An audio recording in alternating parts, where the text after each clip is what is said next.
नमस्कार, आप देख रहे हैं लाइव न्यूज और मैं हूं प्रियंका।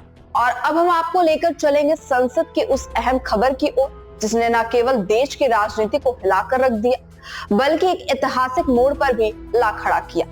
आज राज्यसभा के अध्यक्ष जगदीप धनखड़ के खिलाफ विपक्ष ने अविश्वास प्रस्ताव पेश किया है। यह पहली बार है जब भारतीय संसद के इतिहास में किसी राज्यसभा अध्यक्ष के खिलाफ यह कदम उठाया गया है। विपक्ष का आरोप है कि धनखड़ हमेशा सत्ता पक्ष के पक्ष में काम करते हैं और विपक्ष की आवाज को दबाते हैं। इस कदम को लेकर विपक्ष ने कहा कि उन्हें और कोई विकल्प नहीं था, क्योंकि राज्यसभा में अध्यक्ष के रूप में धनखड़ का पक्षपाती रवैया लगातार देखे जाने के बाद अब यह कदम उठाना अनिवार्य हो गया था। कांग्रेस के वरिष्ठ नेता जयराम रमेश ने एक्स पर पोस्ट करते हुए कहा, यह हमारे लिए बहुत ही कष्टकारी निर्णय था, लेकिन संसदीय लोकतंत्र के हित में यह कदम उठाना पड़ा। विपक्ष ने आरोप लगाया कि धनखड़ ने कई बार राज्यसभा की कार्रवाई को पक्षपाती तरीके से चलाया, जिससे विपक्षी दलों को अपनी बात रखने का मौका नहीं मिला।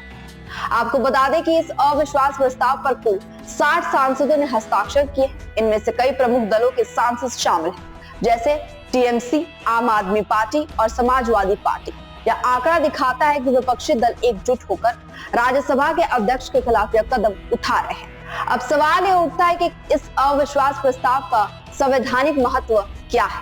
राज्यसभा के अध्यक्ष के खिलाफ अविश्वास प्रस्ताव लाने की प्रक्रिया काफी जटिल है। राज्यसभा के अध्यक्ष उपराष्ट्रपति के पदेन प्रतिनिधि होते हैं और उन्हें हटाने का अधिकार केवल संसद के दोनों सदनों यानी राज्यसभा और लोकसभा से पारित प्रस्ताव के बाद ही हो सकता है। विपक्ष का यह कदम हालांकि ऐतिहासिक है, लेकिन इसे लागू करने के लिए दोनों सदनों में 2/3 बहुमत की आवश्यकता होगी। फिलहाल सरकार के पास दोनों सदनों में बहुमत है जो इस प्रस्ताव को चुनौती दे सकता है। अब सबसे महत्वपूर्ण सवाल यह है कि क्या अविश्वास प्रस्ताव सफल होगा और क्या इसके बाद राज्यसभा के संचालन में कोई बड़ा बदलाव आएगा। इस प्रस्ताव के पेश होने के बाद विपक्ष ने पूरी तरह से सरकार को चुनौती देने का संकेत दिया है।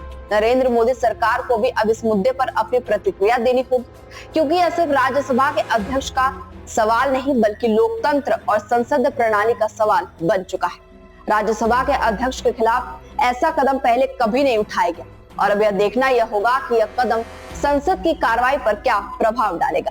क्या यह पार्लियामेंट की कार्यशैली को और पारदर्शी बनाएगा या फिर यह केवल राजनीति का हिस्सा बनकर रह जाएगा। इस ऐतिहासिक घटनाक्रम पर हमारी नजर बनी रहे। इस प्रस्ताव से जुड़ी हर जानकारी हम आपको समय समय पर देंगे।